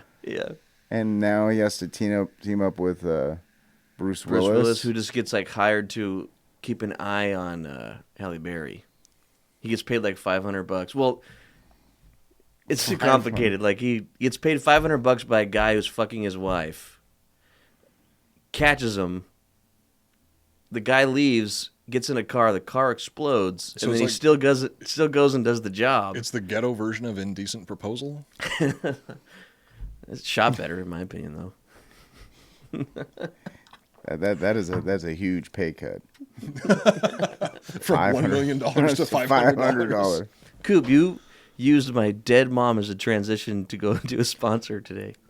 Joel, that is one of the many things that I am embarrassed about on this episode. I'm proud of you. I had no idea that this episode was going to turn out the way that it did, but I was inspired by the ghost of Betty White. I hope to God I made her proud, and I also You did. I also hope to God that I don't get too much fallout from this episode. Nah, we'll be all right. Which, by the way, that's the end of this episode of the Iconoblast podcast. You can join us again next week, where I think we are going to be doing an episode that was written by a listener. We've got 2 episodes that were written by listeners. That's fucking cool. I'm not sure which one we're going to go with first, because we've got 2 really good ones. What are the topics? Can we talk about them? I mean, I'm sure we can. Or can we say what the topic Well, is? I remember the name of one of the subjects. I don't remember the name of the other one. One of them is Alcibiades, who the title of the episode is "The Man Who Fucked Everyone." Okay, I like this. And it's a very interesting. What's his name? topic. Archimedes? Alcibiades. I'm pretty sure. Alcibiades? Alcibiades. I'm pretty sure that's how you pronounce it. Sounds like a Greek grocery store or something. A whole lot of people went in and out of it, so yeah, it's pretty It's like similar. a Greek grocery store. Except there's cum. No, the guy that I'm talking about, like, fucked some of the most famous historical figures of the era, and they just kept coming back for more. Like, this guy literally fucked everybody, and that's why the episode title is "The Man Who Fucked Everyone." So Pete And he Davidson. was good. Like, It's the women the would go original back Pete to him? Davidson. Like the No, the not- ladies liked it. So Not just men, or sorry, not just women. not just men, animals. Men, women, Plants. children, plants, animals. It's like statues, effigies. You name it, he fucked it. A little bit of everything. He was a lot like me. The other one is a figure from the history of New Mexico. Somebody whose statue keeps getting their left foot cut off, I believe. Space Cowboy wrote it for us. Oh, sweet.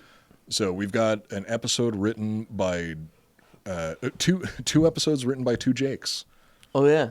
So one is written by Your Space son Cowboy, and- and the other one is written by my illegitimate son Jake, who at some point I'm going to officially claim as soon as I decide to come back from getting that pack of cigarettes. No, I'm not going to. I'm not paying all that back child Lead 'em on. support. No, I mean I love him to death, but I am not paying all that back child support. So that's it for this episode of the Iconoblast podcast. My name is Matt Cooper. Joel That Benner. is Joel Benner. We've got once again Adam Hester from the Skeleton Factory podcast, who probably won't be willing to come back after this shit show. And we're all reminding you to never take anything at face value. Goodbye. Thank you. Goodbye. The alien and 4 penises.